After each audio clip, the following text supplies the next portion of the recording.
Here's a meat grinder. It is a switch on and it is a 400-watt device, and it heats up quite quickly, and there is no portion where the air should enter or exit, only some tiny gaps there on the bottom and here on the front.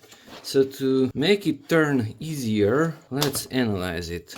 Notice it's not turning easily.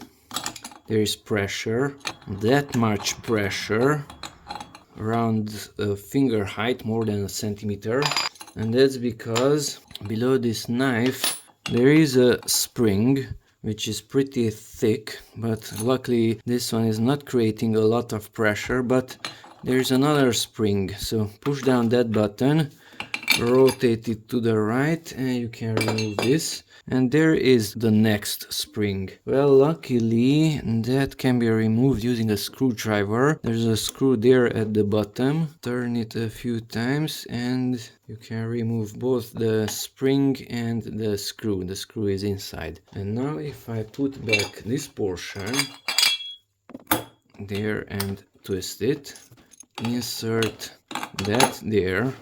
Notice now it will not go even lower. Put the knife and put back the mesh, and even with the mesh there is a tiny amount of pressure, so it will not be loose, but not more than a centimeter.